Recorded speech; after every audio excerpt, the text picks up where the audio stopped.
This video is on adding and subtracting mixed numbers with like denominators. So we've just had a look in the last video and in our workbooks at adding proper fractions with like denominators and also improper fractions, but now we're going to be looking at mixed fractions. So here's our first example, and we do have two mixed fractions. We've got 1 whole and 2 ninths, and we've got 8 wholes and 4 ninths. And what I want you to think about before we go into how to answer this question is there another way of writing 1 and 2 ninths and also 8 and 4 ninths? And there is. I can write 1 whole and 2 ninths as 1 plus 2 ninths, and I can write 8 and 4 ninths as 8 wholes plus 4 ninths.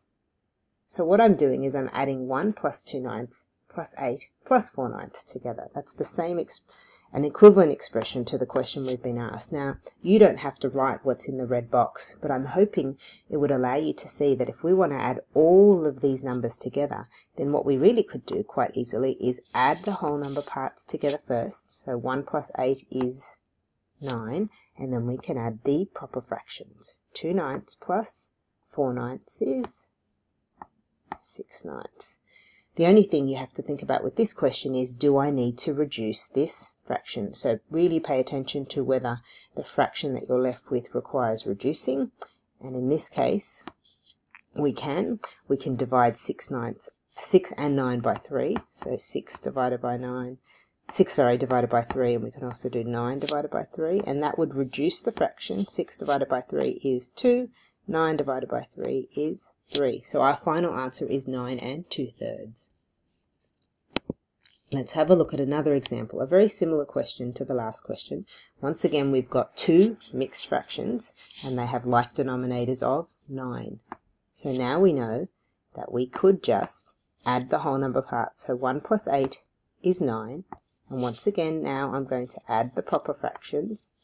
8 ninths and 4 ninths. So we're talking about how many ninths do I have. If I have 8 ninths and I add another 4 ninths, I will have a total of 12 ninths. I haven't changed the size of my pieces, so we're still talking about ninths. Now something interesting happens here.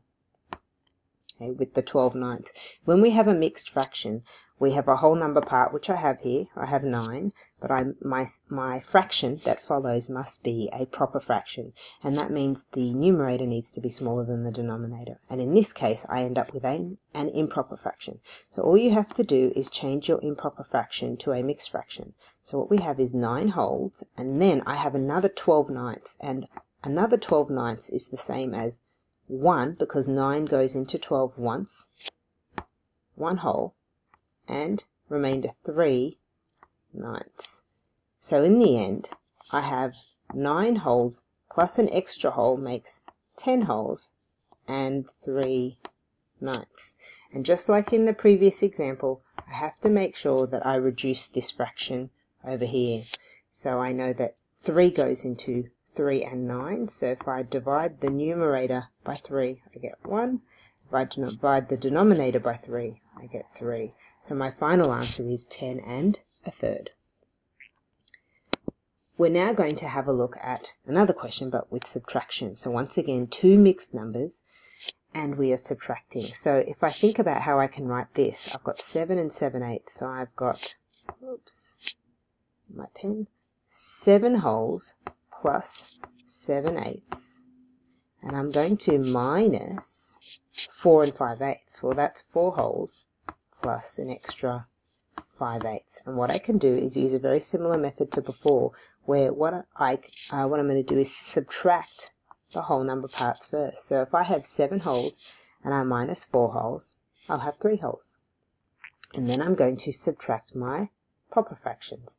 7/8 minus, now I know that says there's a plus there, but what we've got here is a minus sign here that tells me I need to minus everything in the brackets, and that includes the 5/8. So if I have 7/8 minus 5/8, we're talking 8ths here, I'll be left with 2/8, because 7 minus 5 is 2, and we're talking about 8ths. Once again, I always pay attention to whether I can reduce this fraction, and I can. If I divide the numerator by 2, I get 1, and if I divide the denominator by 2, I get 4. Let's now have a look And a slightly more complicated example, where we will use the exact same process that we used before. So once again, I'm going to subtract my whole number parts. 7 minus 4 is 3 wholes. Now,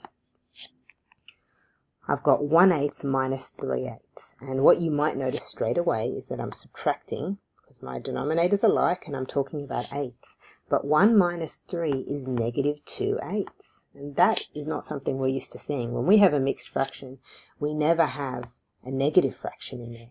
Well, we just need to think about, what does negative 2/8 mean? So we've got 2/8.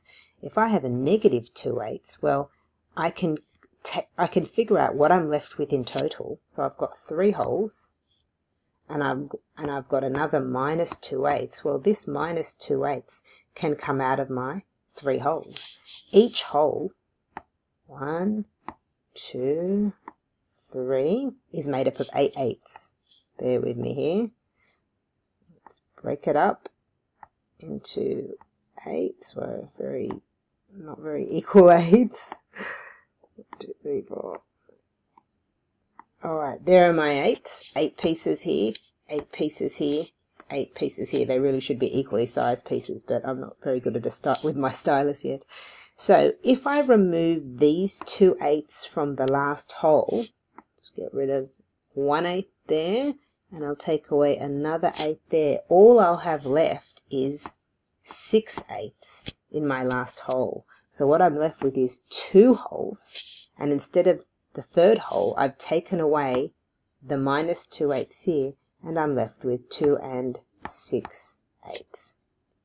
Once again, we must check if we can reduce this fraction. So that does reduce. If we divide the numerator and the denominator by 2, we get 2 3/4. So I want you to think very carefully about whether you understand this example, and also whether you know what to do if you end up with a negative fraction when you are subtracting your fractions. Just overall points, my teacher points, is please make sure when you're doing these questions that you work down the page, not across. And please make sure that you start each line with an equal sign. So if I look at the previous example, you can see I've got an equal sign, 1, 2, 3, and also that I work down the page. Leave your answer in the same form as the question. So if your question is a mixed fraction, so here my question contains mixed fractions, so I left my answer as a mixed fraction. And finally, make sure your answer is fully simplified.